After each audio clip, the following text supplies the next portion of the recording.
अस्सलाम वालेकुम। अभी हम डिस्कस करेंगे ब्रीथिंग मैकेनिज्म कि हम सांस किस तरह से ले पाते हैं और हमारा जो रेस्पिरेटरी सिस्टम है उसमें क्या क्या चेंजिंग्स आती हैं जब हम रेस्पायर कर रहे होते हैं। Let's see mechanism of breathing. Breathing क्या होता है? ब्रीथिंग में फिजिकल मूवमेंट्स आती है, मीन्स के जो हमारा रेस्पिरेटरी सिस्टम है उसके अंदर फिजिकल मूवमेंट्स आ रही होती हैं, मीन्स के उसके अंदर जो ऑर्गन्स हैं वो कंट्रैक्ट या रिलैक्स हो रहे होते हैं, सांस लेने में मदद करते हैं। और इसके बाद जो सेकंड स्टेप होता है इसमें गैसेस एक्सचेंज होती है, एट द एंड गैसों का तबादला होता है लंग्स के अंदर। लंग्स में ऑक्सीजन जो है वो ब्लड में जाती है और ब्लड से कार्बन डाइऑक्साइड जो है वो लंग्स में आती है और अल्टीमेटली वो बॉडी से बाहर उसे एक्सहेल कर दिया जाता है। ब्रीथिंग का प्रोसेस दो फेज में कंप्लीट होता है, पहला है इनहेलेशन, दूसरा है एक्सहेलेशन। इसे हम देखते हैं कि इनहेलेशन या इंस्पायरेशन क्या होता है, एक्सपायरेशन और एक्सहेलेशन क्या होता है। सबसे पहले इंस्पायरेशन। इंस्पायरेशन में क्या होता है कि रिब्स मसल जो है वो कंट्रैक्ट होते हैं और रिब्स ऊपर की तरफ उठ जाती हैं, रेज्ड हो जाती हैं। और सेम टाइम में डायाफ्राम जो होता है वो कंट्रैक्ट होता है, डूम शेप, जिस तरह मेहराब होता है मस्जिद का वैसा इसका शेप होती है, स्ट्रक्चर होता है। और ये कंट्रैक्ट होता है, ये भी कंट्रैक्ट होता है। जब ये कंट्रैक्ट होता है तो ये लोड हो जाता है, नीचे की तरफ आ जाता है। ग्राफिकली इसे हम देखते हैं, रिब्स मसल इसके दरमियान इंटरकास्टल मसल जो है वो कंट्रैक्ट होते हैं तो रिब्स ऊपर की तरफ उठ जाती हैं, पहले नीचे होती हैं यहाँ पर, ये वाली यहाँ पर होती है, ये वाली यहाँ पर होती है। जब ये कंट्रैक्ट होंगे तो ये ऊपर की तरफ उठ जाएंगे। और सेम टाइम में डायाफ्राम जो होता है ये कंट्रैक्ट होता है, जब ये कंट्रैक्ट होता है तो ये लंग से दूर हट जाता है, नीचे की तरफ आ जाता है। यहाँ पर देखें ज्यादा ऊपर उठा हुआ है ये, और यहाँ पर नीचे की तरफ है क्योंकि यहाँ पर ये इनहेलेशन के प्रोसेस में कंट्रैक्ट होता है और नीचे आ जाता है। और इस मूवमेंट की वजह से क्या होता है कि थोरेसिक कैविटी का जो एरिया है वो बढ़ जाता है। जब वो बढ़ता है तो लंग्स के ऊपर जो प्रेशर होता है, पहले रिब्स मसल्स कंट्रैक्ट होने, इसके मसल्स कंट्रैक्ट होने से पहले रिब्स जो है लंग्स के साथ अटैच होती है। इन्होंने लंग्स के ऊपर एक प्रेशर डाला हुआ होता है और इसी तरह डायाफ्राम का भी लंग्स के ऊपर एक प्रेशर होता है। तो जब ये दोनों लंग्स से दूर हट जाते हैं तो लंग्स के ऊपर प्रेशर रिड्यूस हो जाता है और लंग्स जो है वो एक्सपैंड हो जाते हैं, फैल जाते हैं और उनके अंदर जो एयर प्रेशर है वो कम हो जाता है। तो इस एयर प्रेशर को इक्वल करने के लिए बाहर से एयर जो है वो इंटर होती है लंग्स के अंदर और इस तरह एक्सटर्नल एनवायरनमेंट का प्रेशर और लंग्स का प्रेशर जो है वो इक्वल हो जाता है। तो ये प्रोसेस है इंस्पायरेशन का, इनहेलेशन का, कि एयर किस तरह लंग्स के अंदर दाखिल होती है। यहां पर जब ये दोनों चीजें रिब्स और डायफ्राम हट जाएंगे तो लंग्स फैल जाएंगे। जब ये फैलेंगे तो इनमें प्रेशर कम होगा तो बाइट्स एयर्स मूव करके आएगी लंग्स के अंदर और इस तरह जो है एयर्स अल्टीमेटली लंग्स में दाखिल हो जाएगी। ब्रीथिंग जो मूवमेंट है ये इनवॉलंटरी है, गैर शऊरी है, ये खुद ब खुद होती है। थोड़ी देर के लिए इसे हम रोक सकते हैं ब्रीथिंग को, लेकिन लंबे अरसे के लिए नहीं रोक सकते हम।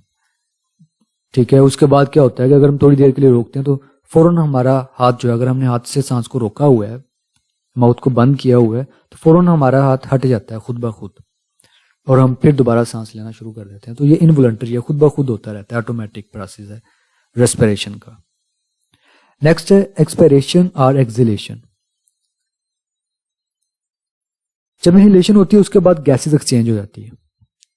एयर के अंदर जो ऑक्सीजन है वो ब्लड में चली जाती है, ब्लड में जो कार्बन डाइऑक्साइड है वो लंग्स में आ जाता है और जो इम्प्योर एयर है जिसमें कार्बन डाइऑक्साइड ज्यादा है उसको बॉडी से एक्सपेल आउट कर दिया जाता है, बाहर निकाल दिया जाता है।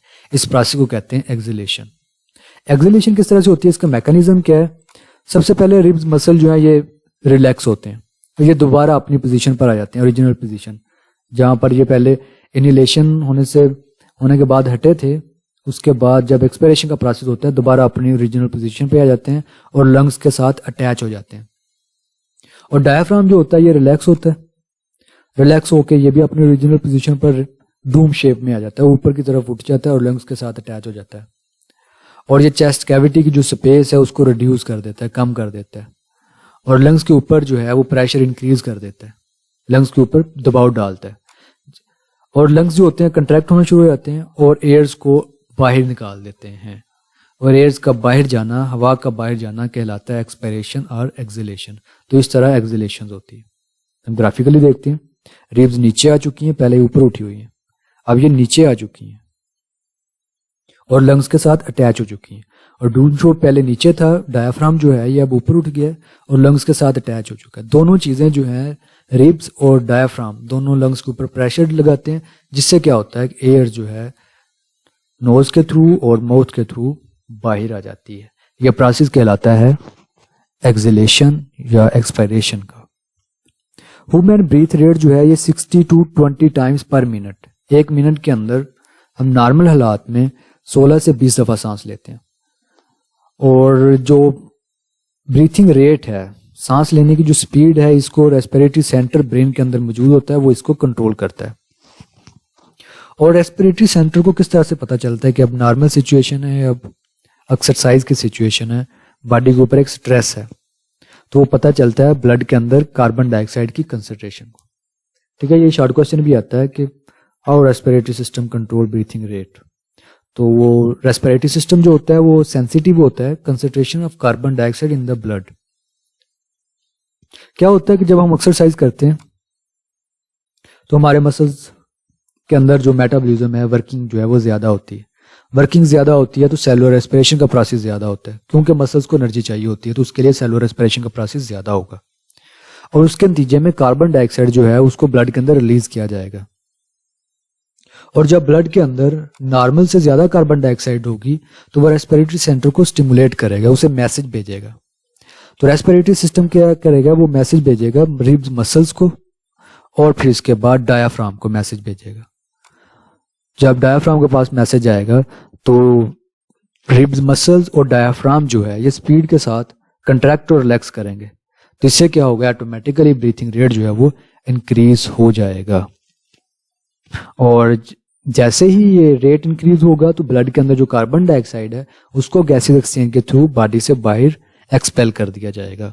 और जब हम एक्सरसाइज कर रहे होते हैं तो हमारा ब्रीथिंग रेट इसी वजह से ज्यादा होता है, क्योंकि ब्लड के अंदर कार्बन डाइऑक्साइड ज्यादा बढ़ रही होती है, तो उसको जरूरी होता है कि साथ साथ में बॉडी से रिमूव किया जाए, तो इसलिए ब्रीथिंग रेट जो है इंक्रीज हो जाता है। ड्यूरिंग एक्सरसाइज हमारा ब्रीथिंग रेट जो होता है वो 30 to 40 टाइम्स पर मिनट होता है। ये एमसीक्यूज भी आता है। और फिर उसके बाद आप ये ग्राफ करोगे कि जो एयर्स हम लंग्स के अंदर लेकर जाते हैं उसमें अमाउंट ऑफ ऑक्सीजन 21% होती है, और जो एयर्स हम एक्सपायर्ड करते हैं वो 16% होती है, मीन कि 5% ऑक्सीजन जो है वो निकाल ली जाती है एयर्स में। और जो एयर लंग्स के अंदर जाती है इंस्पायर्ड एयर, उसके अंदर 0.04% ऑक्सीजन होती है, 4% कार्बन डाइऑक्साइड होती है, सॉरी। और जो एयर हम एक्सपायर्ड करते हैं, बाहर निकालते हैं, उसके अंदर 4% कार्बन डाइऑक्साइड होती है। नाइट्रोजन की अमाउंट सेम रहती है क्योंकि ये यूज नहीं होती लंग्स के अंदर। और अमाउंट ऑफ वेपर जो है कभी ज्यादा होते हैं कभी कम होते हैं, वेरिएबल है ये। और जब बाहर आते हैं, जो एयर्स हम बाहर करते हैं उसके अंदर अमाउंट ऑफ वाटर जो होती है वो सैचुरेटेड होती है, और डस्ट पार्टिकल वेरिएबल कम या ज्यादा होते हैं। लेकिन जो एयर्स एक्सपायर्ड की जाती है वो उसके अंदर कोई डस्ट पार्टिकल नहीं होता। और इसी तरह टेम्परेचर वेरिएबल होता है, एयर्स का कम भी हो सकता है ज्यादा भी हो सकता है, लेकिन जो एयर हम बॉडी से बाहर एक्सपेल आउट करेंगे उसका टेम्परेचर हमारी बॉडी ही जितना होगा। यह था ब्रीथिंग मैकेनिज्म। अल्लाह हाफिज।